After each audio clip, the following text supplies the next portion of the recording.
Assalamualaikum warahmatullahi wabarakatuh. Bertemu kembali pada mata kuliah pembaharuan pembelajaran kimia. Dan pada pertemuan kali ini kita akan membahas mengenai pembelajaran daring atau yang lebih maraknya ya, atau bisa kita kenal juga sebagai pembelajaran e-learning. Oke, pada pertemuan kali ini kita sudah memasuki pertemuan ketujuh. Adapun yang menjadi tujuan pembelajaran kita yaitu yang pertama adalah menjelaskan prinsip dasar e-learning, yang kedua menjelaskan hakikat e-learning, yang ketiga menjelaskan implementasi e-learning dalam pembelajaran. Nah, inilah yang nanti yang akan menjadi tujuan pembelajaran kita. Baik, kita masuk kepada materi kita, yaitu yang pertama mengenai pengertian e-learning. Nah, ada beberapa pengertian mengenai e-learning, yaitu diantaranya yang pertama adalah e-learning itu merupakan usaha untuk membuat sebuah transformasi proses belajar mengajar yang ada di sekolah ke dalam bentuk digital yang dijembatani oleh teknologi internet. Oke, jadi sekarang perubahan bentuk ya. Jadi adanya perubahan bentuk proses belajar mengajar ke dalam bentuk digital yang dijembatani oleh teknologi internet. Jadi yang dulunya face to face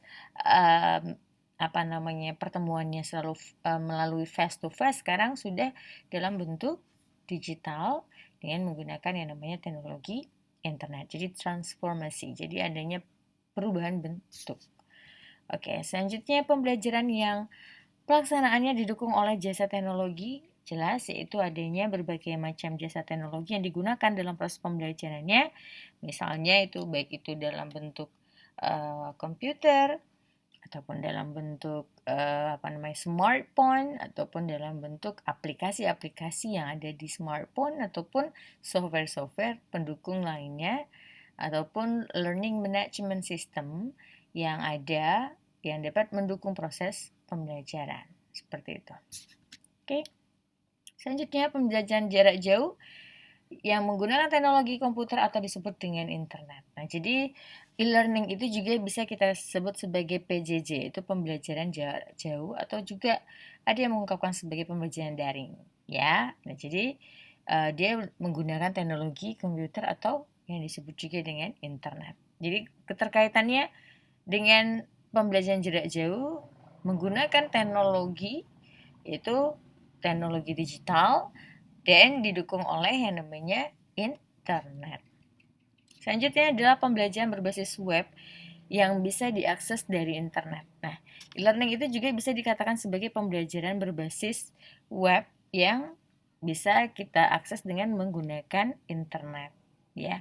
Bisa, nah makanya itu kalau saudara belajar nanya-nanya Mbah Google atau baca-baca website orang lain, nah itu juga termasuk ke dalam proses pembelajaran yang namanya e-learning. Nah, seperti itu ya. Nah, kita tahu ya, e-learning ini merupakan gebrakan baru di dalam dunia pendidikan seiring dengan terjadinya yang namanya perkembangan teknologi informasi yang menyebabkan terjadinya perubahan ataupun transformasi pelaksanaan pembelajaran yang semulanya yaitu pembelajaran itu dilangsungkan atau dilaksanakan secara face to face, kemudian ditransformasikan menjadi pembelajaran digital atau pembelajaran jarak jauh dengan menggunakan berbagai alat bantu yang berupa teknologi dan dengan menggunakan yang namanya jasa internet, seperti itu. Nah, tetapi di dalam yang namanya pembelajaran e-learning itu terdiri dari dua kata, yaitu elektronik dan learning. Learning itu adalah pembelajaran, ya berarti elektronik itu adalah medianya ya, atau dapat kita katakan sebagai teknologinya, teknologi elektronik yang dipergunakan untuk melaksanakan yang namanya proses pembelajaran. Nah, itulah yang namanya e-learning. Nah, seperti itu ya. Jadi kita tahu sekarang adanya masa pandemi itu menyebabkan terjadinya transformasi. Nah, sekarang kita sudah belajar online atau ada yang disebut sebagai pembelajaran online, ya, atau ada juga yang menyebutnya sebagai e-learning. Kenapa? Karena menggunakan yang namanya perangkat elektronik. Nah, makanya sekarang sudah waktunya lembaga-lembaga pendidikan itu menerapkan yang namanya e-learning dalam proses pendidikannya. sebagai sebuah bentuk dari yang namanya model inovasi teknologi pendidikan, sehingga kita itu bisa istilahnya itu menyongsong era paradigma baru pendidikan. Nah, itu ya. Itu dia. Selain itu ya, ini merupakan yang namanya sikap positif terhadap era informasi ataupun adanya pertimbangan-pertimbangan. Jadi di sini pemanfaatan atau penggunaan ataupun penerapan e-learning tadi ya, kita dalam menerapkannya itu ya, ada beberapa alasan kenapa kita melaksanakan atau mempergunakan ataupun menerapkan pembelajaran dengan menggunakan e-learning di masa sekarang. Jadi sebenarnya e-learning ini sudah lama, hanya saja di Indonesia mungkin baru, tetapi nggak baru-baru amat ya, karena ada beberapa kampus yang itu memang pembelajarannya sudah PJJ gitu Pak, pembelajaran jarak jauh. Di antaranya baik itu universitas negeri ataupun swasta. Nah, namun proses pembelajaran itu tidak full e-learning, tapi dia lebih kepada blended learning. Setengahnya itu adalah pembelajaran berbasis e-learning, setengahnya itu masih face to face. Nah, tapi ada juga kampus yang sudah menerapkan proses belajar itu full learning. Seperti itu di Indonesia. Oke.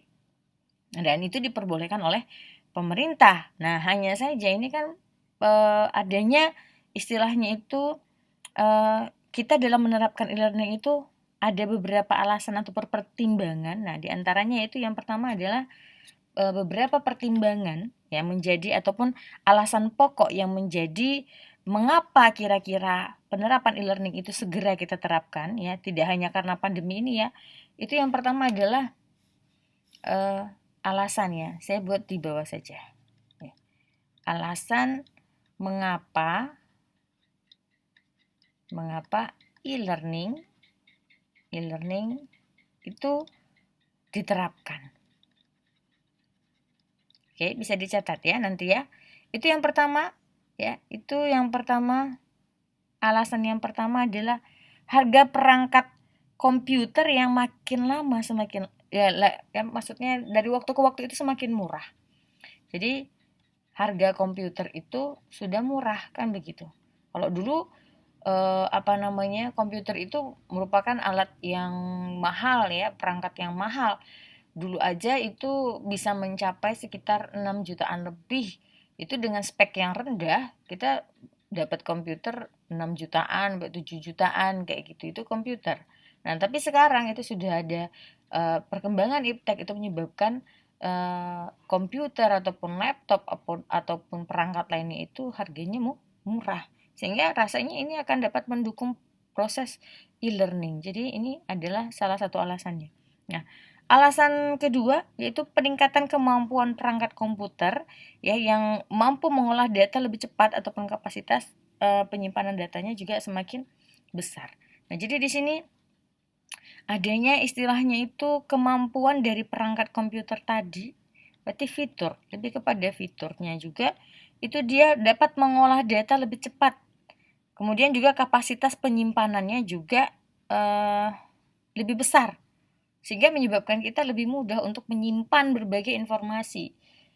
Nah, yang ketika nanti pada saat kita membutuhkan data-data atau informasi tersebut bisa kita buka kembali seperti itu, ya. Nah, beda halnya dengan face to face. Kalau di face to face itu ketika siswanya ingin mengulang kembali materinya, dia nggak bisa membukanya kembali kecuali kalau dia mencatatnya, kan seperti itu. Tetapi kalau misalnya kita mengadakan e-learning, online learning, terlebih kalau misalnya dosennya itu memberikan supplementary material, itu misalnya dia masukkannya itu di dalam suatu LMS, Learning Management System. Nah, jadi dia bisa akses terus kapan saja dan di mana saja. Nah, selain itu dia juga ketika dia itu mencoba membuat makalah misalnya by using computer, menggunakan komputer ya berarti dia bisa menyimpannya di dalam komputernya dan ketika dia ingin membukanya dia bisa kapan saja dan di mana saja seperti itu ya. Jadi adanya fitur ya kemampuan perangkat komputer tadi yang mampu mengolah data lebih cepat ataupun kapasitas penyimpanan yang semakin besar itu dapat mendukung atau menjadi salah satu alasan mengapa pembelajaran e-learning itu perlu diterapkan. terapkan. Nah, yang ketiga itu adalah memperluas akses ataupun jaringan komunikasi. Ini kita dapat namanya memperluas akses dan jaringan komunikasi. Ya, jaringan komunikasi. Kenapa dikatakan ini menjadi alasan? Ya jelas ya, karena yang dulunya gitu pembelajaran seperti ini. Kalau di dalam e-learning ya, pembelajaran e-learning itu proses pembelajaran itu bisa dilaksanakan dalam jumlah yang besar. Berbeda dengan face to face. Face to face itu kan kita hanya bisa dalam satu kelas itu maksimal 50 itu udah tenggorokan dosennya ataupun gurunya itu urat-uratnya malah udah keluar, tenggorokannya udah kering. Kenapa? Karena harus menguasai satu kelas sehingga siswa tadi itu harus bisa mendengarkan pembicaraan kita. Nah, tetapi dengan menggunakan e-learning kita bisa memperluas akses. Jumlah kapasitas mahasiswa yang mengikuti perkuliahan itu menjadi lebih besar, kemudian siswanya juga yang berada di luar daerah juga tetap bisa kuliah, artinya aksesnya menjadi lebih luas.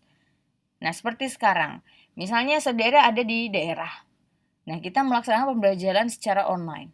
Saudara dari daerah yang jauh, saya misalnya di Pekanbaru, saudara misalnya ada yang ada di Dumai, misalnya ada yang di Tembilahan, misalnya ada yang di Rengat, ada yang di Teluk Kuantan misalnya, ada yang misalnya di Pangkalan dan segala macam, ada yang di Sumatera Barat, yaitu semuanya bisa mengakses. Kenapa? Karena luasnya akses dari internet tadi itu tidak membatasi di mana saudara berada, tetapi di mana jaringannya ada, itu aja sebenarnya ya.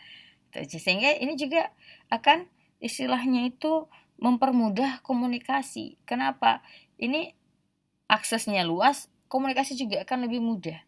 Kalau face to face saudara harus janjian dulu sama saya ya kan pada suatu jadwal baru kita bertemu kan gitu pada saat kuliah. Tetapi kalau di sini ya jaringan komunikasi itu akan lebih mudah dengan menggunakan yang namanya electronic learning. Nah, misalnya kalau misalnya belajar dengan menggunakan WhatsApp misalnya kan komunikasinya juga akan istilahnya itu jaringan komunikasi kita juga akan mudah. Maksudnya itu jaringan komunikasi kita juga menjadi luas seperti itu. Selanjutnya yang keempat, nah dengan aksesnya tadi itu luas aksesnya tadi, aksesnya bisa luas sehingga ini akan yang namanya ini tadi, ini sudah masuk ke sana tadi ya, memperpendek jarak. Jadi yang dari jauh karena luasnya akses tadi sehingga jarak itu sudah tidak ada lagi gitu. Jarak antara kita. Nah, tidak ada jarak di antara kita. Kenapa? Karena kita bisa saling berkomunikasi.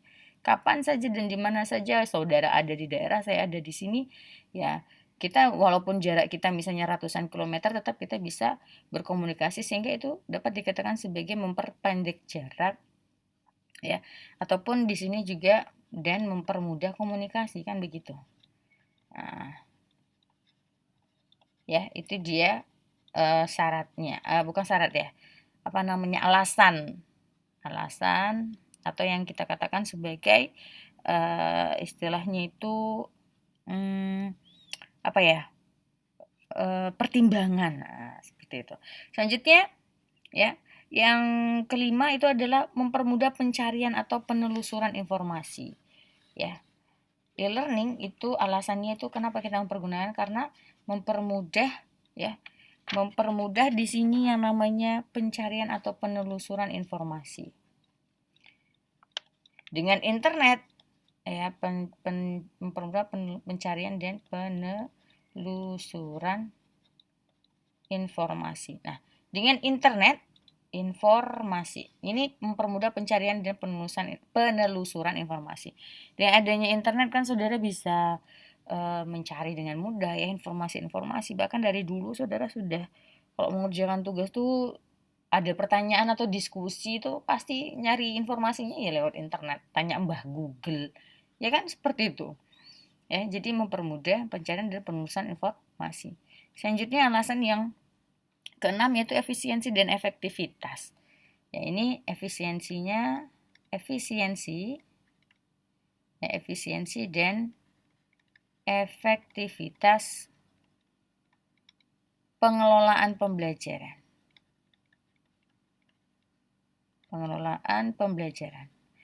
Kenapa dikatakan sebagai lebih efisien ya, lebih efektif dalam proses pengelolaan pembelajaran. Karena di sini ya seperti yang saudara sekarang lah belajar e-learning ya, belajar online learning dengan saya menggunakan LMS, Learning Management System itu Moodle. Itu saudara mengerjakan apa namanya masuk ke dalam kelas itu kan eh, apa namanya sesuai dengan jadwal. Jika terlambat nanti absennya eh, sudah dikelola berarti saudara dikatakan terlambat ya. Kalau face to face kan saya nggak bisa seperti itu. Nah kemudian efisien itu misalnya kalau misalnya saudara praktikum itu kalau divirtualkan ya praktikum misalnya disimulasikan itu ataupun didemonstrasikan itu kan akan jauh lebih istilahnya itu lebih irit biaya. Nah, seperti itu juga. Kemudian pengelolaan pembelajaran bagi guru itu akan lebih mudah. Kenapa? Karena bukan mudahnya itu maksudnya bisa dikelola seperti itu. Jadi saya atur di sistemnya, kemudian setelah saya atur nanti siswa mahasiswa itu tinggal belajar sesuai dengan yang sudah diatur di manajemen oleh gurunya ataupun dosennya.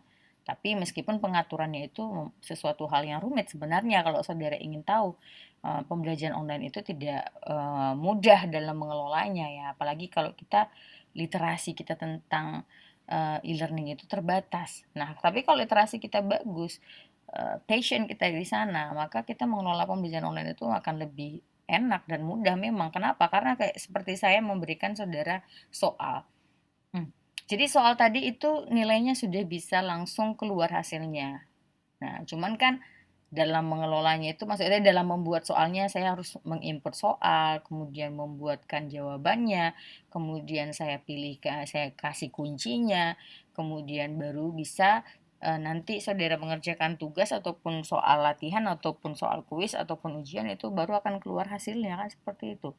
Nah, jadi memanage itu akan lebih efisien dan efektif seperti itu. Ya tidak, saya ujian nggak perlu pakai kertas lagi karena sudah lewat yang namanya LMS-nya itu tadi kan begitu. Ya, ini dia.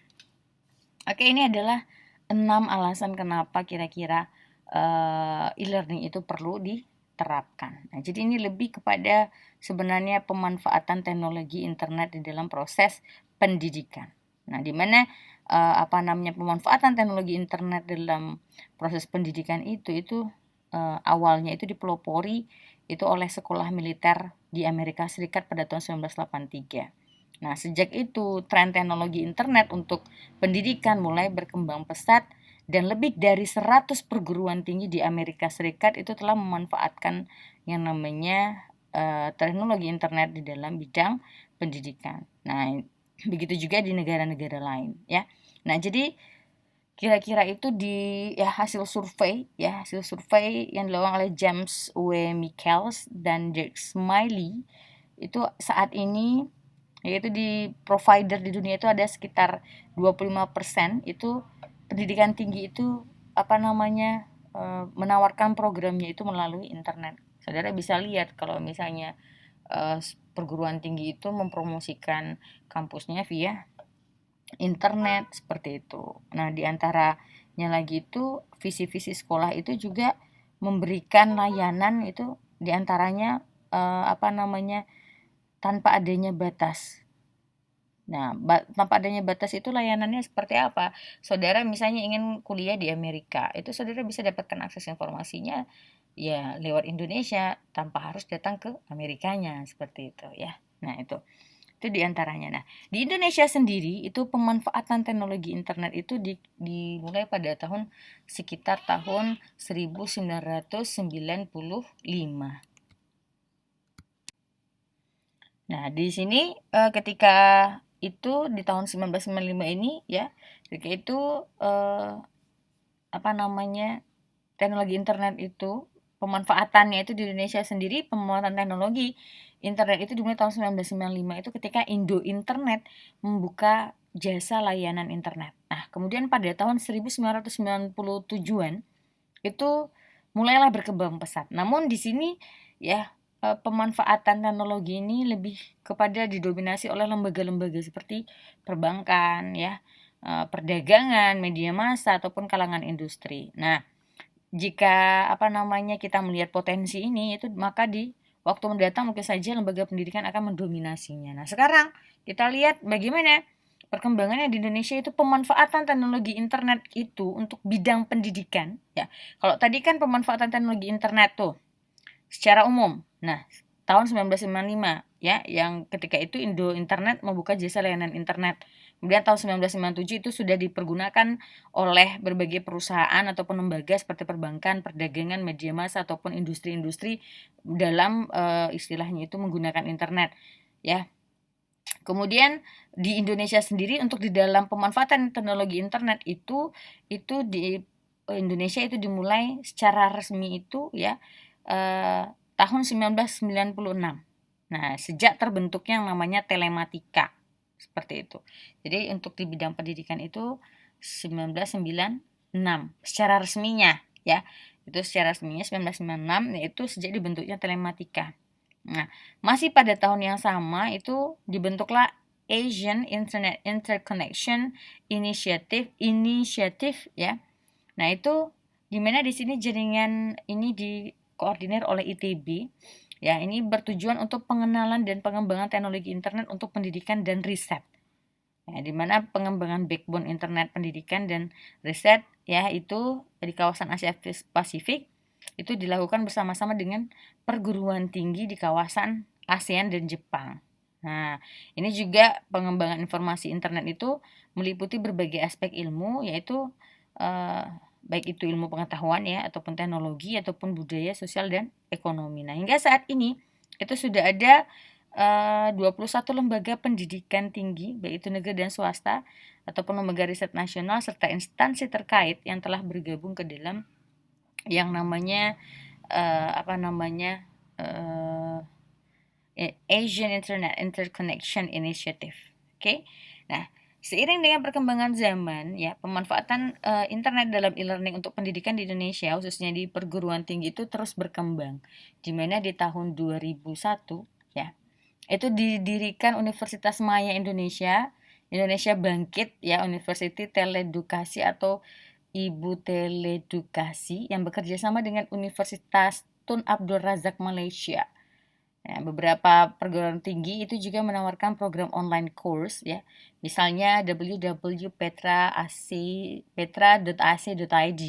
Dan ada universitas terbuka yang mengembangkan online tutorial.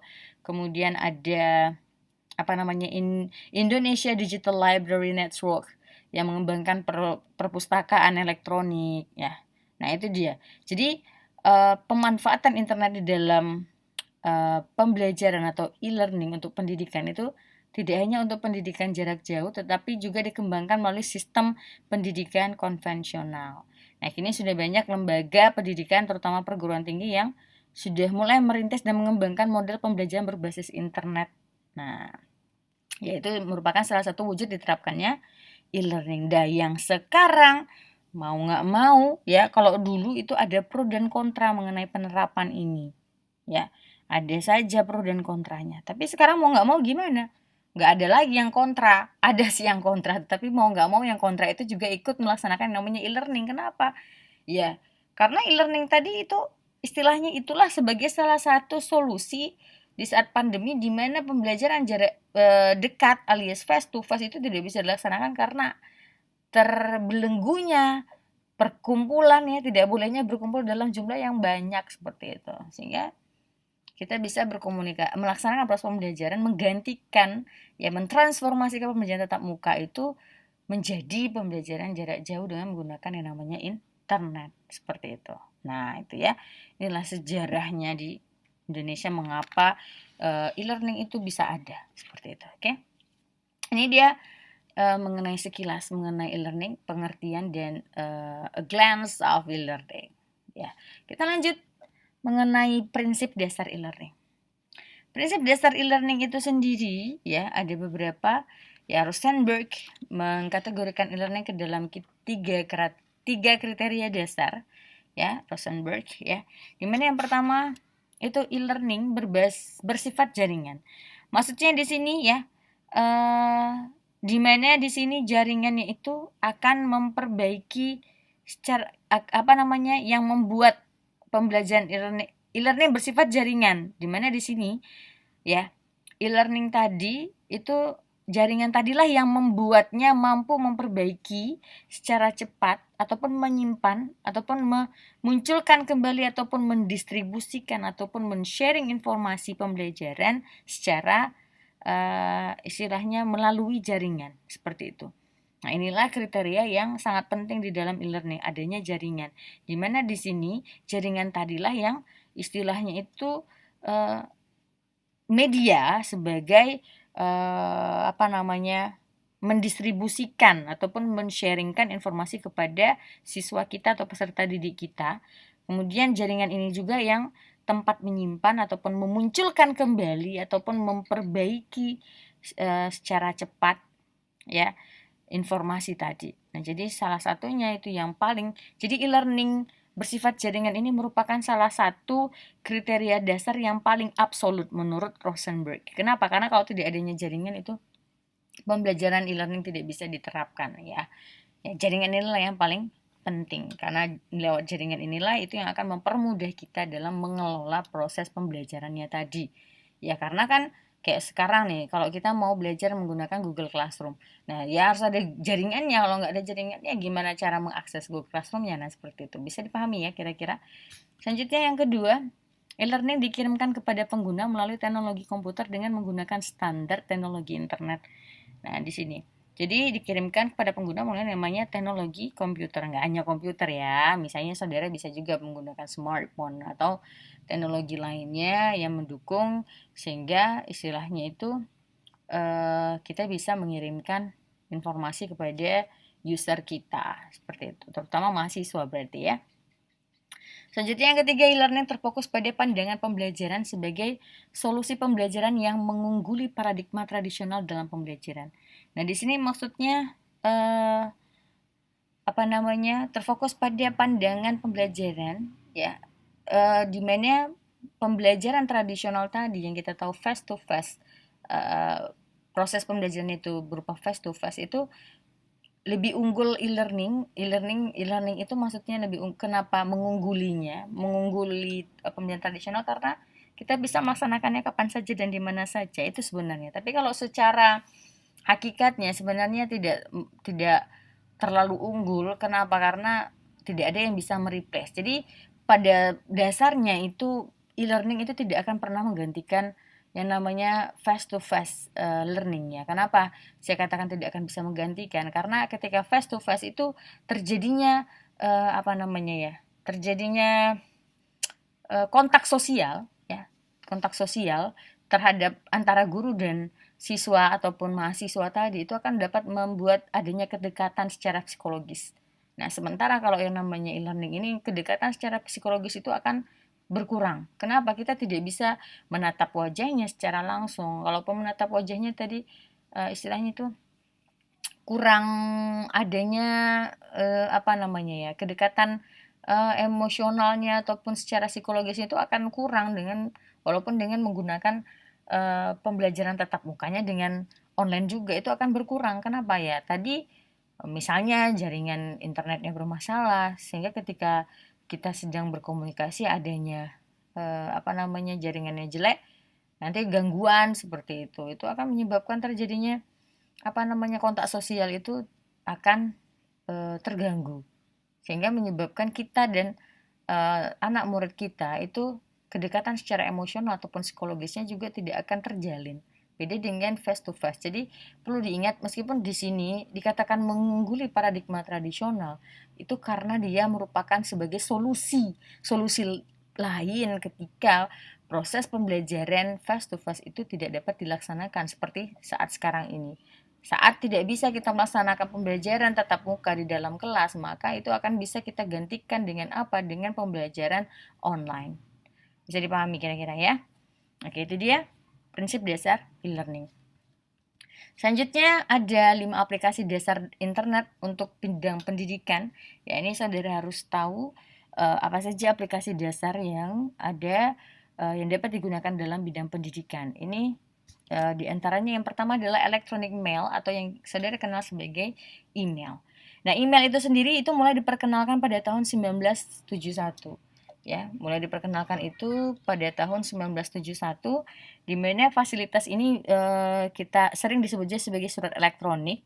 Nah, email itu sendiri merupakan fasilitas yang istilahnya itu paling mudah dan paling sederhana digunakan.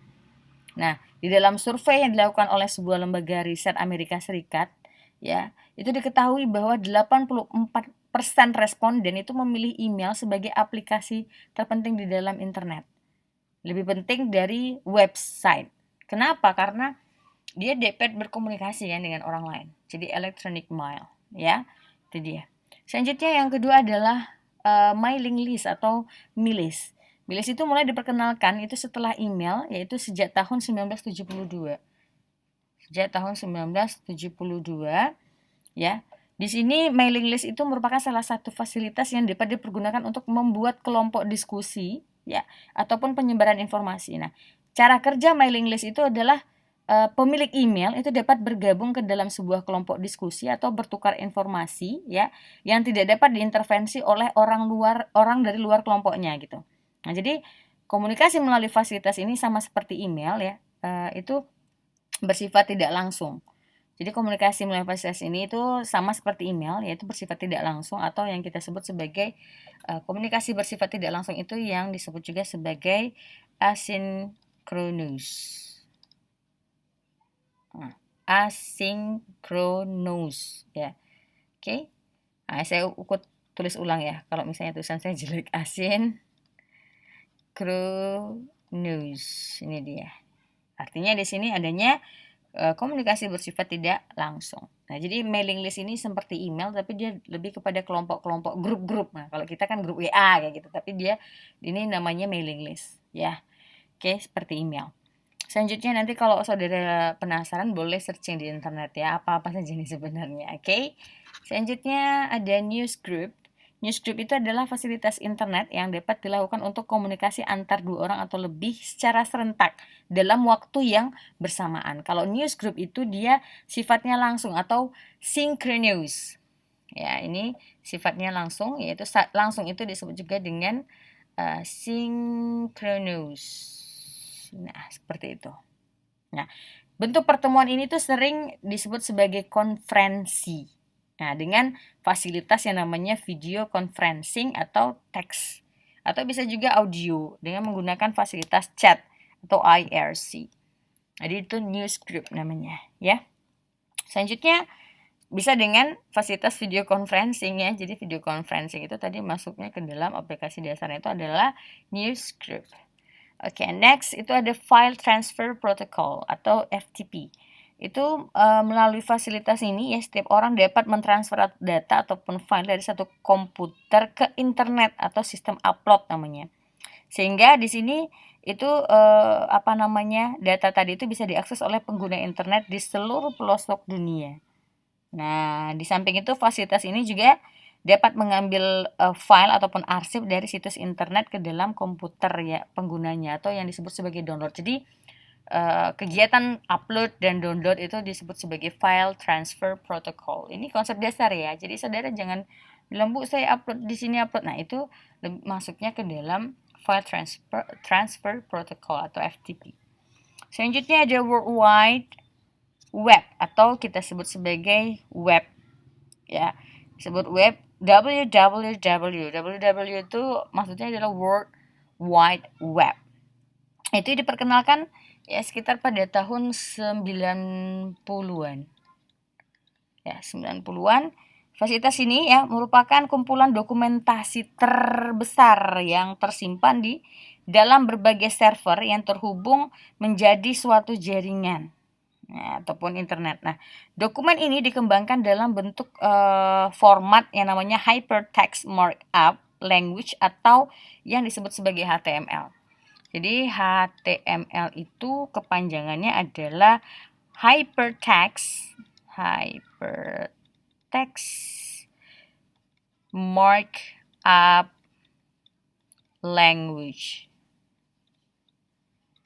Nah, itu ya. Melalui format ini itu dimungkinkan terjadinya link dari satu dokumen ke dokumen lain. Nah, selain itu Fasilitas ini dia bersifat multimedia yang terdiri dari kombinasi antara unsur teks, foto, grafik, audio, video, ataupun animasi. Jadi saudara bisa masukkan audio, video, animasi, dan segala macam. Jadi dia sifatnya multimedia ke dalam web seperti itu. Ya, inilah 5 aplikasi dasar internet untuk pendidikan. Next kita masuk kepada filosofis e-learning. Filosofis e-learning itu sendiri ya ada beberapa filosofis e-learning. Yang pertama itu adalah e-learning merupakan informasi, komunikasi, pendidikan dan pelatihan secara online. Nah, ini adalah filosofis e-learning yang pertama. Nah, itu dia. Di sana, di mana di sini ya istilahnya itu e-learning itu merupakan sarana penyampaian informasi ataupun saudara bisa berkomunikasi ataupun melaksanakan pelatihan secara online. Selanjutnya yang kedua adanya e-learning menyediakan seperangkat alat yang dapat memperkaya nilai belajar secara konvensional. Jadi dia dapat memperkaya nilai belajar secara konvensional ya. Jadi sehingga kita itu dapat menjawab yang namanya tantangan globalisasi. Sehingga ini dapat menjawab tantangan globalisasi. Kenapa dikatakan demikian? Nah, globalisasi. Nah, e-learning itu menyediakan seperangkat alat yang memperkaya nilai belajar secara konvensional. Jadi kita kan istilahnya itu selama ini pembelajaran konvensional itu dengan menggunakan buku teks ya ataupun CD ya. Tetapi dengan adanya e-learning kita bisa menggunakan berbagai perangkat alat yang itu memperkaya pembelajaran konvensional kita. Artinya tambahan ya, memperkaya berbagai. Jadi kita bisa menggunakan berbagai macam alat ya. Itu yang akan memperkaya. Jadi nggak hanya pembelajaran konvensional aja yang bisa kita laksanakan, tetapi kita juga bisa melaksanakan pembelajaran yang dengan menggunakan teknologi ataupun alat digital lainnya. Seperti itu. Selanjutnya yang ketiga itu adalah e-learning tidak berarti menggantikan model belajar konvensional dalam kelas. Nah, ini yang saya sampaikan tadi. Sampai kapanpun yang namanya pembelajaran e-learning itu tidak akan bisa menggantikan pembelajaran konvensional dalam kelas. Nah, tadi itu. Tetapi dia sifatnya itu lebih pada memperkuat. Makanya di sini dikatakan memperkaya dan di bawah dikatakan dia tidak dapat menggantikan. Kenapa? Dia hanya sebagai istilahnya itu lebih kepada memperkuat pembelajaran konvensional. Nah, misalnya ketidakhadiran guru karena adanya problem itu dapat diatasi dengan pembelajaran e-learning tadi. Nah, berbeda halnya kalau sekarang kan, kalau dulu guru-guru kan kalau nggak datang ya sudah, berarti dikasih tugas seperti itu. Nah, tetapi dengan adanya e-learning kita bisa menggantikan ketidakhadiran guru itu dengan proses pembelajaran tetap kita laksanakan mungkin dengan menggunakan e-learning. Ya, mungkin dengan tugas juga tetapi lewat Google Classroom sehingga terjadinya adanya tugas yang berbatas waktu sehingga menyebabkan siswa tadi itu kan mengerjakan sesuai dengan waktunya kan, tugas-tugasnya itu tadi. Beda kalau misalnya guru nggak datang terus dikasih tugas ya mungkin besoknya baru dikumpul dan segala macam seperti itu. Nah, itu artinya dia lebih kepada memperkaya pembelajaran konvensional dan dia tidak dapat menggantikan, dia lebih kepada memperkuat pembelajaran konvensional, di mana di sini lebih kepada istilahnya itu memperkuat pembelajaran itu melalui pengayaan konten dan pengembangan yang namanya teknologi pendidikan. Nah, kalau seperti sekarang itu dia tidak akan bisa menggantikan. Kenapa? Karena adanya pembelajaran jarak jauh yang kita laksanakan sekarang, online learning itu istilahnya itu akan membuat kedekatan secara psikologis ataupun secara emosional antara guru dan siswa itu nggak berasa. Jadi saling menghormati antara guru dan siswa itu akan istilahnya itu dapat terkikis dengan sendirinya. Kenapa? Karena kita tidak bisa bertemu langsung dan dia rasa hormatnya itu, rasa menghargainya tadi itu tidak dapat dilaksanakan kan, seperti itu ya. Jadi tidak bisa menggantikan, itu yang perlu diingat ya. Selanjutnya kapasitas siswa amat bervariasi bergantung pada bentuk isi dan cara penyampaian. Nah, jadi di sini makin baik keselarasan antar konten dan alat penyampaian ya dengan gaya belajar yang dibuat oleh guru tadi ya, itu maka akan lebih baik juga kapasitas siswa yang nanti pada gilirannya itu akan memberikan hasil yang lebih baik. Jadi tergantung dari bagaimana cara guru tadi mengelolanya. Ya, itu adalah filosofis e-learning. Selanjutnya kita masuk pada hal yang perlu diperhatikan dalam mendesain e-learning. Yang pertama adalah sederhana. Nah, sederhana itu merupakan hal yang perlu kita perhatikan ketika kita ingin mendesain e-learning. Kenapa? Sistem yang sederhana ya, itu akan memudahkan peserta didik dalam memanfaatkan teknologi ataupun menu-menu yang ada. Nah, dengan penyusunan materi yang sederhana pula itu akan mempermudah siswa dalam memahami materi yang diajarkan. Nah, dengan sistem dan materi yang sederhana tadi, proses pembelajaran juga akan semakin efisien dan efektif. Karena kan peserta didik itu tidak terbebani untuk belajar dengan sistem e-learningnya, namun dia bisa belajar langsung mempelajari materi pembelajarannya. Saya nggak tahu juga nih, apakah saudara bingung dengan proses pembelajaran menggunakan Moodle atau tidak. Tapi yang jelas mungkin di awal saudara akan bingung, kenapa? Karena belum pernah terbiasa ya, atau belum pernah melaksanakannya, itu akan adanya kesulitan. Nah, tetapi setelah saya lihat ya, di pertemuan pertama, kedua itu biasanya banyak mahasiswa yang japri saya atau protes di dalam grupnya karena belum terbiasa. Tetapi setelah pertemuan ketiga, nobody send me a message gitu. Nggak ada orang yang ngirim saya pesan lagi, Bu, saya begini. Kenapa? Karena sudah terbiasa. Artinya berarti apa yang saya tampilkan tadi sebenarnya sudah sederhana. Kenapa? Begitu saudara login, saudara buka kelas, saudara absen seperti biasa, kemudian saudara membuka materinya dan mengerjakan soal evaluasi, dah sederhana seperti itu saja, ya kan? Nah, itu akan membuat semakin sederhana proses pembelajarannya ya, itu akan semakin efektif dan efisien seperti itu, karena saudara tidak terbebani lagi harus mempelajari ini, mempelajari itu gitu. Tapi mungkin ya itu yang namanya suatu sistem itu harus tetap kita pelajari ketika hal itu masih baru di diri kita, ya kan? Nah, selanjutnya ada syarat personal. Syarat personal ini ya berarti di sini lebih kepada tenaga pendidik, di mana tenaga pendidik itu dapat berinteraksi dengan baik ya, seperti layaknya seorang tenaga pendidik yang sedang berkomunikasi dengan siswanya di depan kelas. Nah, itu dengan istilahnya itu menggunakan pendekatan dan interaksi yang lebih personal. Jadi peserta didik itu akan merasa diperhatikan. Nah, hal ini akan membuat peserta didik akan betah berlama-lama di depan layar komputernya. Nah, jadi di sini mungkin saudara secara tidak langsung akan merasa saya perhatikan. Perhatikan itu bagaimana? Ya, saya sesekali itu akan online di dalam Moodle saya ketika saudara sedang kuliah. Selain itu juga saya akan selalu memberikan video. Nah, kemudian memberikan evaluasi. Itu evaluasi yang saya berikan itu adalah bentuk perhatian saya kepada saudara. Apakah saudara benar-benar belajar atau enggak? Jadi mohon maaf saja kenapa saya memberikan selalu soal evaluasi setelah proses pembelajaran. Itu adalah bentuk perhatian saya, apakah saudara benar-benar belajar atau enggak. Karena ketika saudara sudah saya berikan materi, tetapi saudara tidak pelajari itu, hanya login saja, kemudian mengisi absen, just do it gitu, tapi nggak pernah mendengarkan video. Artinya saudara itu saya tidak tahu apakah saudara benar-benar belajar atau enggak. Sementara kan saya inginnya saudara tuh paham ataupun mendapatkan ilmu yang bermanfaat. Nah, seperti itu. Ya, itu adalah bentuk perhatian saya ya, memberikan soal evaluasi. Nah, jadi jangan dianggap itu membebani saudara. Oke. Selanjutnya, kecepatan. Layanan yang harus ditunjang ya di dalam mendesain e-learning itu adalah kecepatan. Di mana kecepatan itu adalah respon ataupun reaksi yang cepat dalam menangani keluhan ataupun kebutuhan peserta didik, sehingga saudara akan puas. Makanya kemarin kan ada yang, Bu, saya nggak bisa begini, saya nggak bisa begitu, karena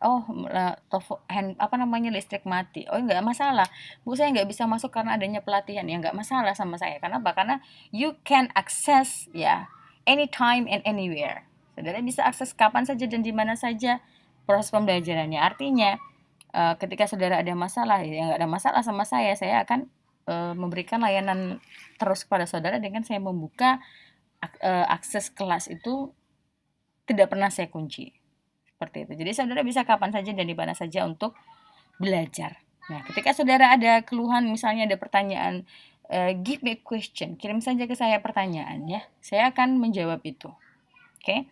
Selanjutnya ada games.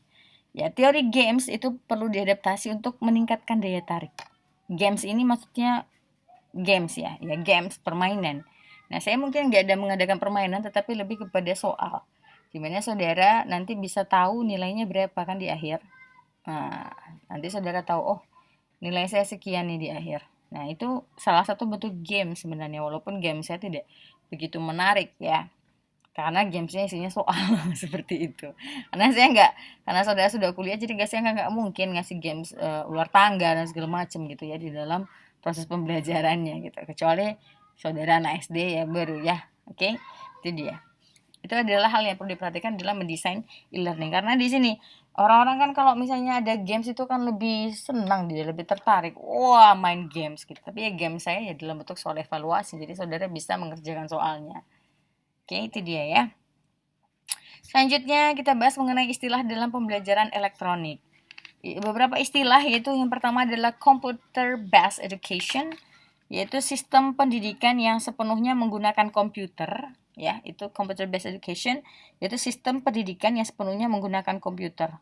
Nah, di sini baik itu pelatihan, tutorial, simulasi, atau manajemen pengajarannya, pemrogramannya, dan pengembangan database-nya keseluruhannya itu menggunakan komputer. Selanjutnya ada computer managed instruction. Ini maksudnya pembelajarannya itu dikelola oleh komputer. Kalau tadi computer based education, ya itu segala istilahnya itu sistem pendidikannya sepenuhnya menggunakan komputer.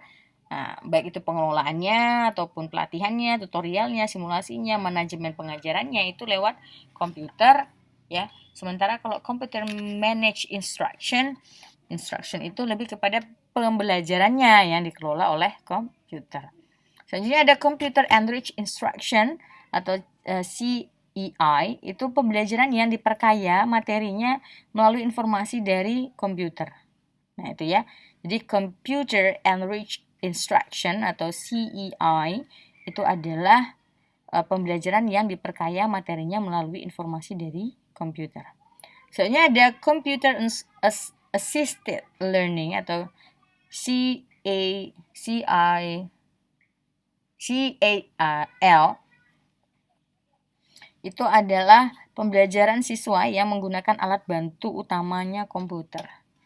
Jadi alat bantu, assisted ya, alat bantu. Enrich memperkaya, manage itu adalah pengelolaan.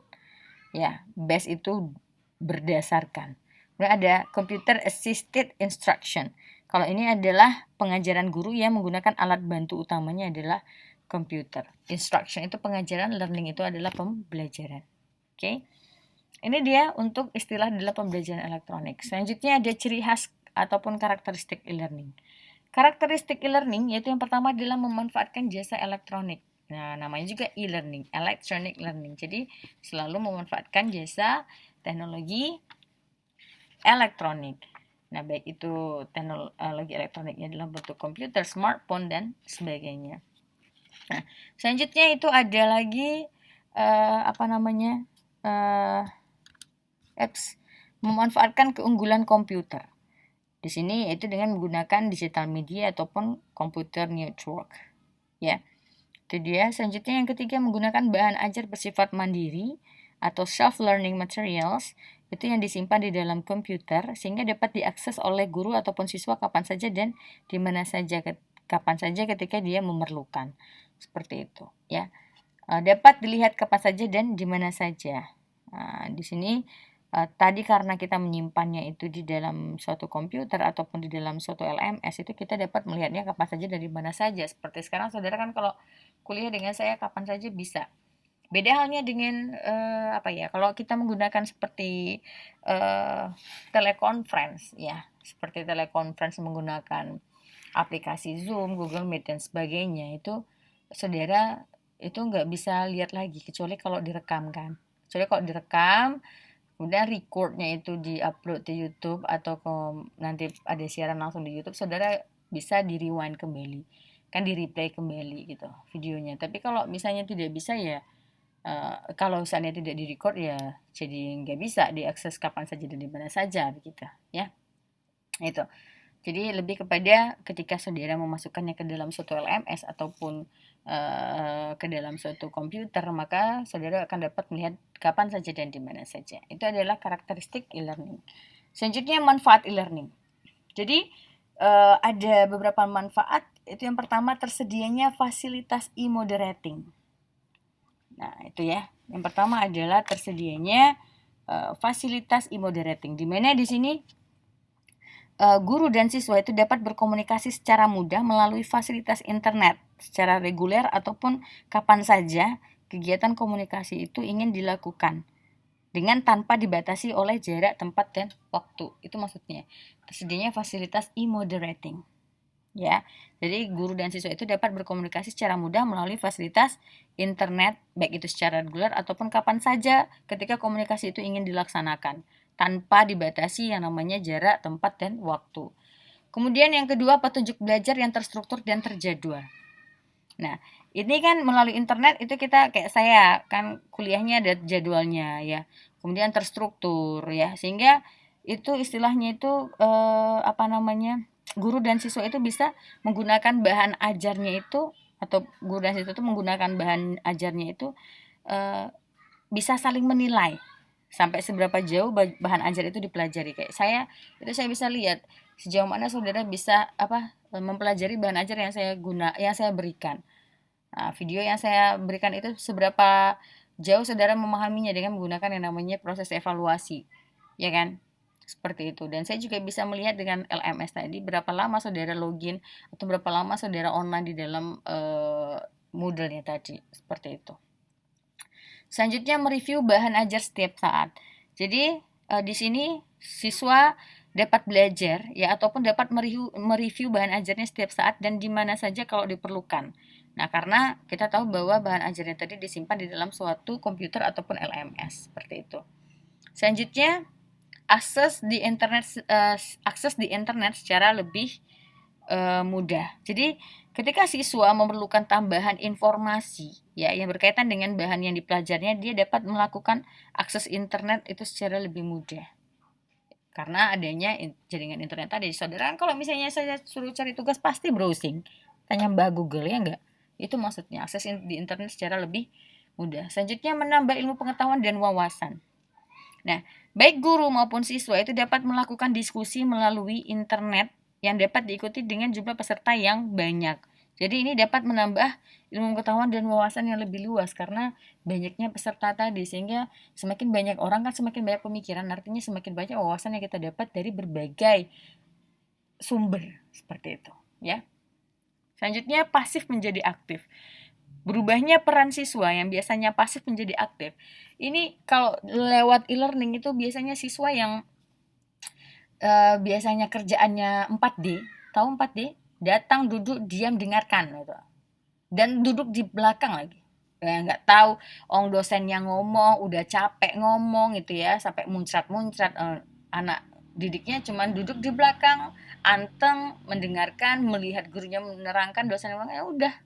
Tapi dengan adanya e-learning ini, pasif menjadi aktif, artinya kalau nggak dia yang membuka e-learningnya, kalau nggak dia yang belajar, itu dia nggak akan bisa mendapatkan pengetahuannya dan nggak akan bisa mengerjakan soal evaluasi yang diberikan oleh guru. Artinya dia akan menjadi aktif dengan sendirinya mencari informasi ataupun pengetahuan yang sudah difasilitasi oleh gurunya. Nah, itu adalah manfaat e-learning. Ya, itu dia. Ada lagi nih, 7 ya, tinggal 1. Ketinggalan 1, yaitu yang ketujuh adalah relatif lebih efisien. Jadi relatif lebih efisien itu maksudnya bagi mereka yang tinggalnya jauh dari sekolah ataupun perguruan tinggi, itu mereka kan ada juga yang bagi yang bekerja itu bisa menggunakan e-learning ini sebagai salah satu fasilitas belajar kan begitu ya.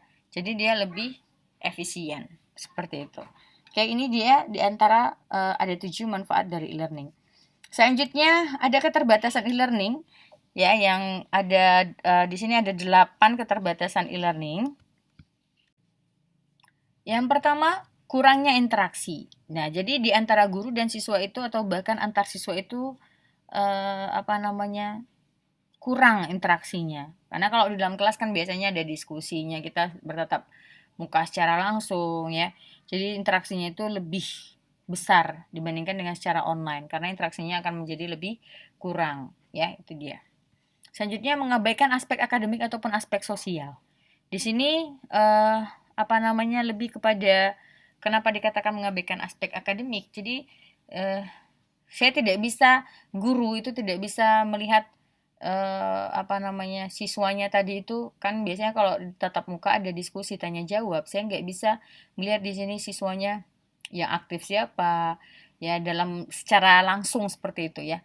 Jadi tidak bisa melihat itu. Kemudian aspek sosial itu lebih kepada yang tadi saya katakan hubungan secara psikologis ataupun secara hubungan secara psikologisnya, kedekatan kita secara personal itu tidak terlihat dengan adanya e-learning tadi, seperti itu ya. Beda ketika kita bertatap muka, pembelajaran tatap muka itu kedekatan secara personal ya, psikologis itu akan terjalin. Nah, selanjutnya cenderung ke arah pelatihan. Maksudnya itu proses belajarnya itu cenderung kepada seperti memberikan pelatihan. Jadi ada materi, kemudian saudara mengerjakan tugas, itu kayak seperti pelatihan seperti itu ya. Itu dia. Selanjutnya berubahnya peran guru. Di sini guru yang harusnya menguasai teknik-teknik pembelajaran konvensional ya, seperti ceramah, diskusi, tanya jawab ataupun memberikan berbagai jenis strategi pembelajaran itu sekarang malah dituntut untuk mengetahui teknik pembelajaran yang menggunakan ICT. Nah, jadi lebih ke sana. Ya. Selanjutnya tidak mempunyai motivasi belajar. Jadi sebagian siswa itu dia motivasi belajarnya itu jadi rendah dengan menggunakan pembelajaran online. Terlihat ya ini lebih kepada kalau biasanya kalau siswa kuliah juga banyak yang motivasi belajarnya itu rendah, dimana di sini banyak yang gagal kan ketika belajar online seperti itu. Sebenarnya dia pintar sih, tapi karena tadi motivasinya rendah dengan belajar online karena terkendala jaringan dan segala macam, dia jadinya putus asa. Nah, akhirnya motivasi belajarnya menjadi rendah karena berbagai kendala adanya ya itu. Selanjutnya, tidak semua tempat tersedia fasilitas internet. Nah, ini yang saya katakan tadi. Jadi ketika pembelajarannya dilaksanakan secara online dan internetnya itu nggak ada, karena ada beberapa daerah yang 3T itu kan internetnya nggak ada, ataupun ada internet tapi jaringannya tidak 4G seperti itu, hanya 3G, bahkan ada yang hanya G seperti itu. Jadi istilahnya itu akan menjadi kendala tersendiri. Ya, selanjutnya kurangnya tenaga. Nah, di sini kita tahu bahwa tidak seluruh dosen ataupun tenaga pendidik ataupun guru itu memiliki pengetahuan ataupun keterampilan mengenai internet. Nah, ini menjadi suatu keterbatasan, lebih-lebih di Indonesia kan begitu. Seperti sekarang, pembelajaran sudah dilaksanakan secara online. Nah, ada beberapa guru yang sudah senior itu dulu dia tidak kenal yang namanya internet gitu. Jadi dia bingung dalam melaksanakan pembelajaran online. Kenapa? Karena di zamannya dulu nggak ada yang seperti itu. Nah, sekarang dituntut untuk belajar online. Artinya, di sini kurangnya berbagai tenaga pengajar yang memiliki pengetahuan ataupun keterampilan mengenai internet tadi ataupun pembelajaran online. Itu menjadi keterbatasan e-learning. Selanjutnya, kurangnya penguasaan juga. Kurangnya penguasaan bahasa komputer. Nah, jadi di sini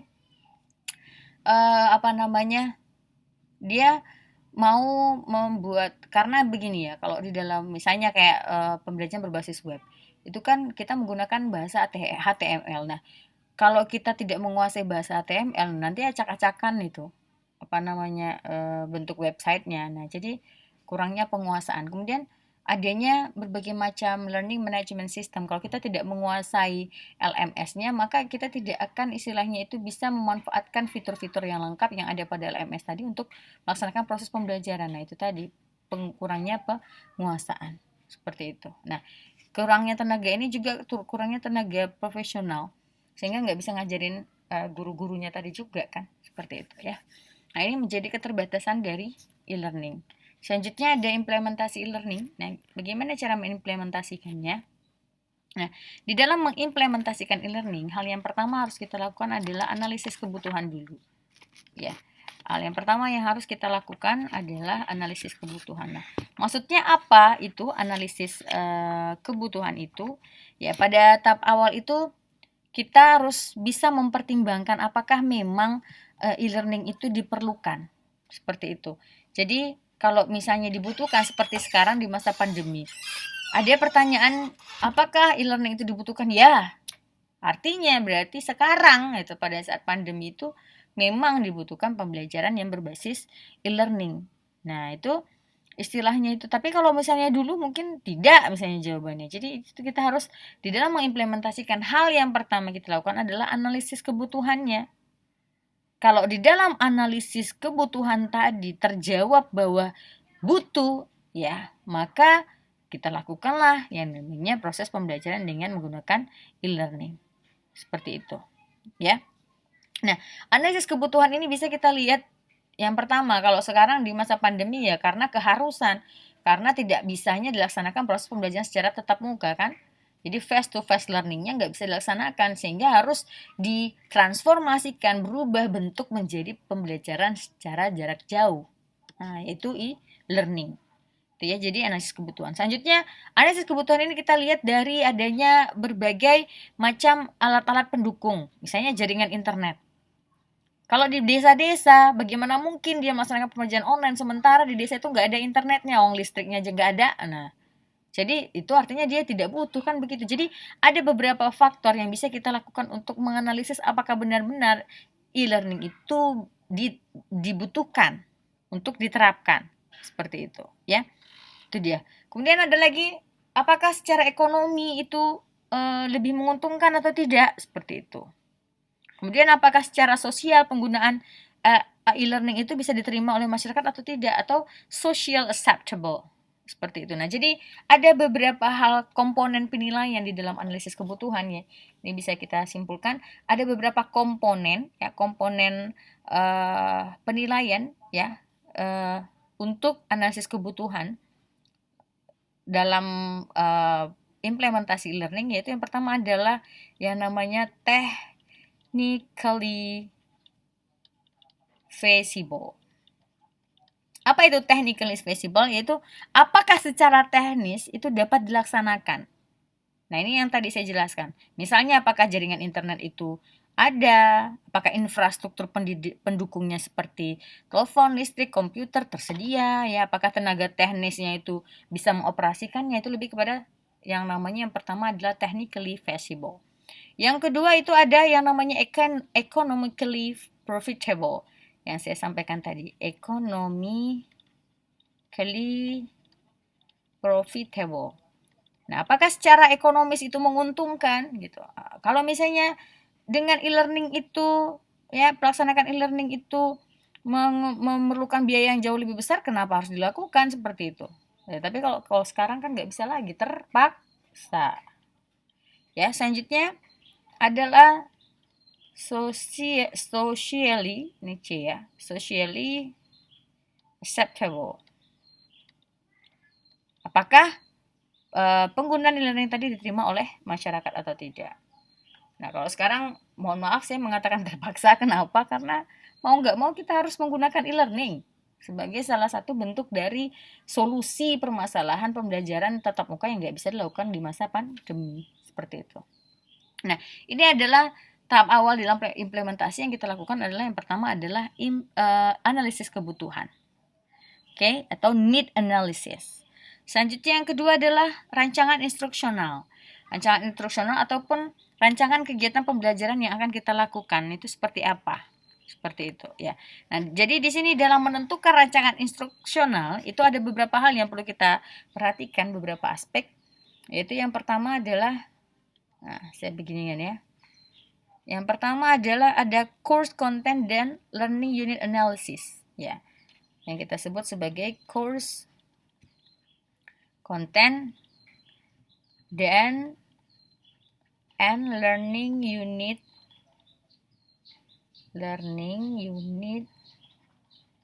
analysis. Nah, jadi di sini adanya analisis terhadap isi pelajaran, topik-topik yang relevan di dalam satu kredit semesternya seperti apa. Seperti itu ya. Selanjutnya itu yang pertama. Selanjutnya yang kedua itu adalah learner analysis. Learner analysis ini maksudnya itu adalah latar belakang pendidikan siswa, ya, ataupun jenis kelaminnya, ataupun usianya dan sebagainya. Itu harus kita istilahnya itu kita perhatikan dalam membuat rancangan instruksional atau dalam membuat rancangan pembelajaran. Learner pembelajar. Jadi analisis mengenai siswanya itu sendiri. Ya, karakteristik siswanya. Kemudian ada lagi yang namanya learning context analysis. Nah, learning context analysis itu misalnya seperti kompetisi pembelajaran apa yang kita inginkan yang akan dibahas secara mendalam pada e-learning itu tadi. Ya, selanjutnya itu ada instructional analysis.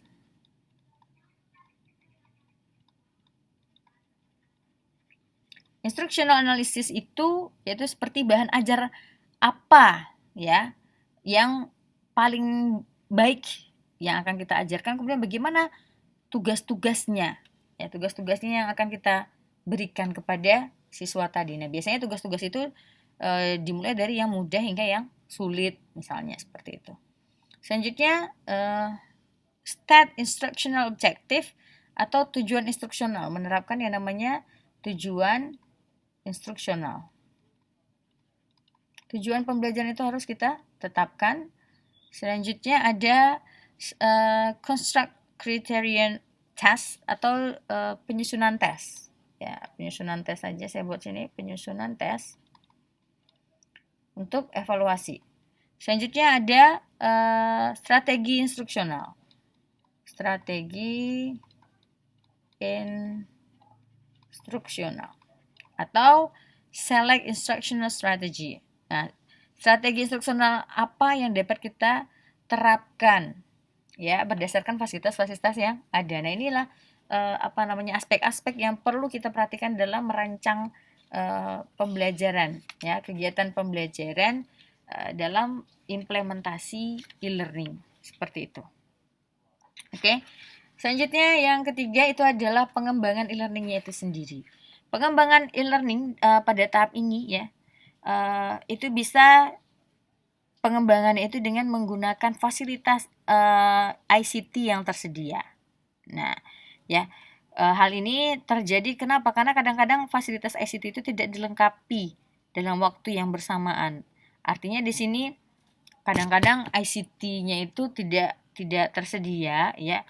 Jadi kita mengembangkan e-learning itu sesuai dengan ICT yang tersedia saja. Oke. Nah, itu ya. Itu dia. Jadi kita menggunakan ICT yang tersedia.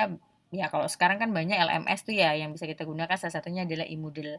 Kemudian ada juga Google Classroom, adanya Edmodo, kemudian kita menggunakan banyak berbagai macam LMS yang bisa kita gunakan untuk mengembangkan yang namanya e-learning. Jadi sesuai dengan fasilitas ICT juga yang tersedia. Selanjutnya itu ada pelaksanaan e-learning. Nah, dalam prosedur pelaksanaan e-learning ya, itu kita tahu bahwa pelaksanaan e-learning itu kita menggunakan yang tadi ya, management course tool, di mana nanti bahan-bahan ajar itu kita upload tadi di dalam. Jadi pengembangan e-learning ini lebih kepada bahan-bahan ajarnya yang selanjutnya nanti kita upload ke dalam e-learning. Nah, pelaksanaan e-learning ini dengan menggunakan LMS yang tersedia. Seperti saya kan, saya membuat bahan ajar, kemudian saya upload di e-learning dengan menggunakan Moodle. Nah, selanjutnya saudara kita melaksanakan proses pembelajaran secara e-learning atau daring seperti itu. Selanjutnya evaluasi e-learning. Evaluasi e-learning ya, sebelum program itu dimulai itu sebaiknya diuji cobakan dulu untuk mengetahui apakah proses pembelajarannya akan efektif atau tidak. Nah, jadi sebenarnya saya sudah melakukan penelitian kemarin apakah ini sudah bagus atau enggak. Kemudian dan banyak sekali peneliti lain yang sudah menguji mengenai keefektifan LMS ini. Nah, makanya saya menggunakan itu. Oke. Nah, di sini proses evaluasi ini juga ya dalam implementasi e-learning itu dilakukan juga untuk mengecek sejauh mana siswa kita tadi memahami tentang materi yang kita ajarkan dan sejauh mana dia menguasai LMS yang sudah kita berikan tadi, apakah dia bisa mengakses media kita, materi kita, apakah dia bisa mengerjakan soal kita ya dengan mengkliknya. Jadi dia literasinya jadi bertambah seperti itu. Oke. Jadi kita bisa lihat evaluasi ini dengan membuat soal ataupun membuat angket untuk mengetahui sejauh mana siswa tadi mengetahui tentang cara mengakses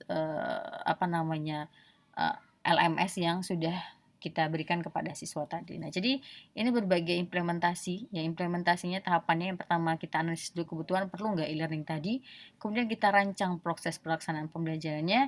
Selanjutnya kita kembangkan e-learningnya dengan mengembangkan berbagai bahan ajar ataupun media pembelajaran atau menggunakan berbagai macam software atau menggunakan berbagai macam aplikasi-aplikasi LMS. Kemudian kita laksanakanlah tadi proses pembelajaran dengan menggunakan LMS yang tersedia ya, baik itu Moodle, baik itu menggunakan Google Classroom, baik itu dengan menggunakan Google Meet, baik itu dengan menggunakan ya Google Meet itu berarti yang conference-nya ya, pelaksanaannya seperti apa, kemudian bagaimana manajemennya, apakah tadi dengan menggunakan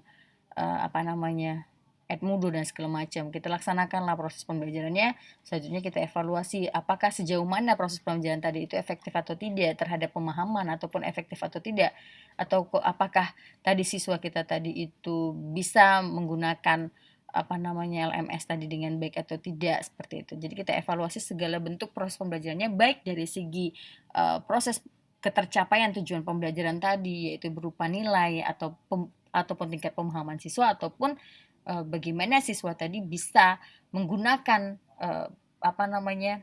media elektronik dalam proses pembelajaran yang kita berikan tadi. Nah, itu dia implementasi e-learning. Oke, demikian pertemuan kita pada pertemuan ke-7 ini. Semoga bermanfaat.